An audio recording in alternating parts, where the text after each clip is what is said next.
Bonjour à toutes et à tous, ici Adelana et aujourd'hui on se retrouve à nouveau pour un décryptage de la nouvelle collection Boohoo en collaboration avec Kourtney Kardashian.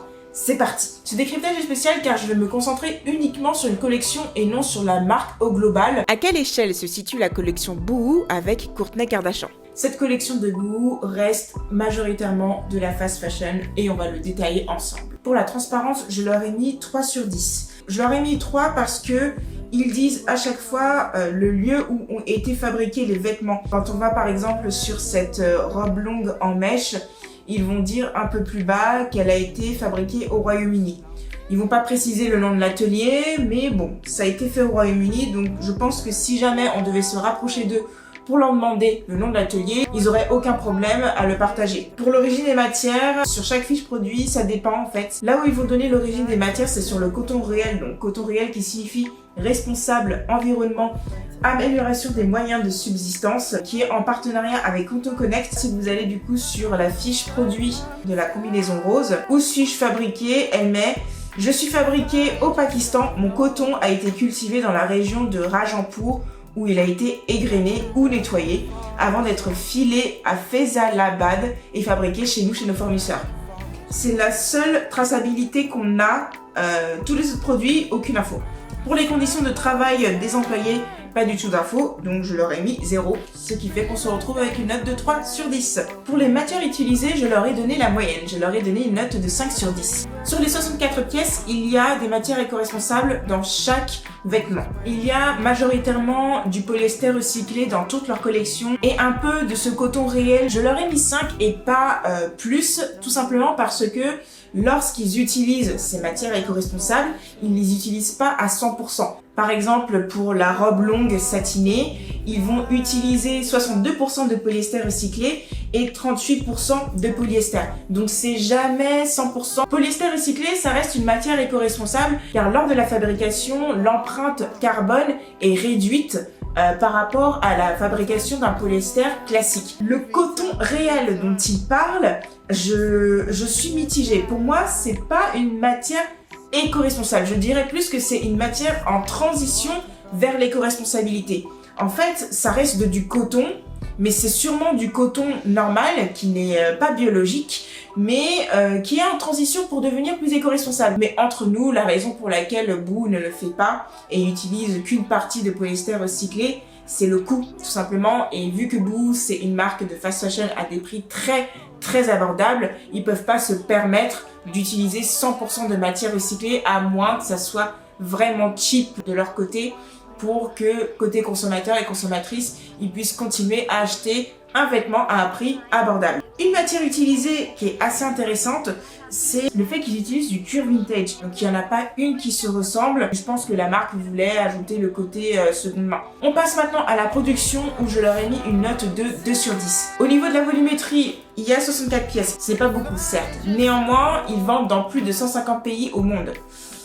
Donc la volumétrie sera forcément conséquente, même si je pense ici que ça sera une collection limitée.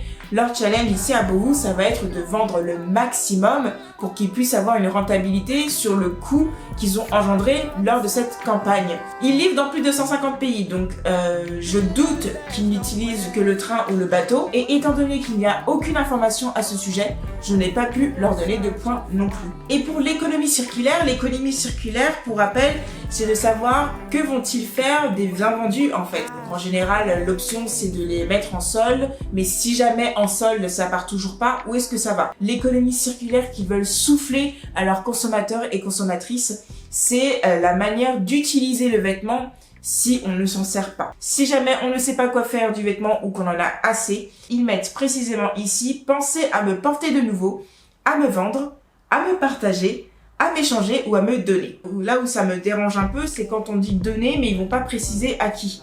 Et c'est vrai que ça aurait été peut-être intéressant si jamais ils souhaitaient donner, peut-être que ça peut revenir chez Boohoo pour qu'il y ait quelque chose à faire. Et enfin l'éthique, je leur ai donné une note de 2 sur 10. Là où je leur ai donné des points, c'est sur le partenariat qu'ils ont fait avec Coton Connect.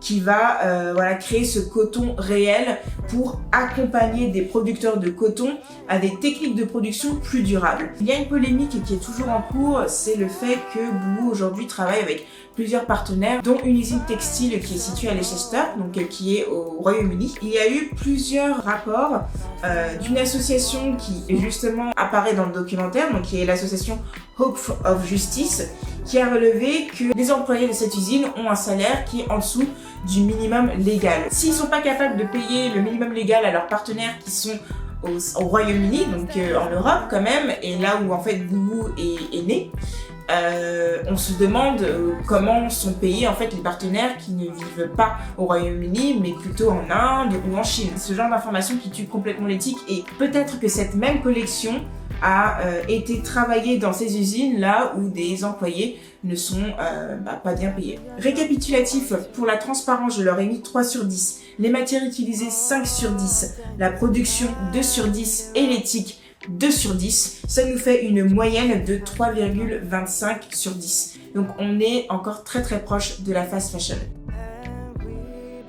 Boohoo est accusé de greenwashing car visiblement ils utilisent les aspects d'éco-responsabilité, de durabilité pour vendre des vêtements à des prix très bas, en sachant que ce qui se passe derrière n'est pas très glorieux. Le choix de l'ambassadrice comme Kourtney Kardashian n'est pas le plus judicieux parce que aujourd'hui, Kourtney, en fait, c'est une personnalité publique qui n'a jamais manifesté un intérêt envers l'éco-responsabilité, ou en tout cas, elle l'a jamais fait publiquement. Est-ce que quand on va sur la page de Kourtney Kardashian, on voit à un moment où elle parle d'éco-responsabilité? Est-ce qu'à un moment donné, Kourtney Kardashian, elle s'est mise en avant sur le fait de porter des vêtements éco-responsables?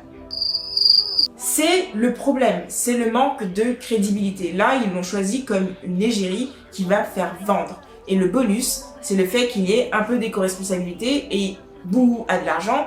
Ils vont bien évidemment faire un joli documentaire pour montrer à quel point ils sont investis et pour faire apprendre à la petite élève comment fonctionne la mode éco-responsable. J'aurais préféré qu'ils continuent leur transition de leur côté, mais je pense qu'ils avaient besoin clairement d'un boost financier et ils se sont dit autant faire les deux, autant se faire de l'argent tout en transitant vers une mode plus responsable. Les gens seront contents, on change pas les prix. J'espère que ce décryptage vous a plu. N'hésite pas à mettre en commentaire la prochaine marque que tu aimerais que je décrypte. N'hésite pas à aussi me donner ton retour sur cette collection, savoir ce que toi tu en penses. Et je te dis à très bientôt.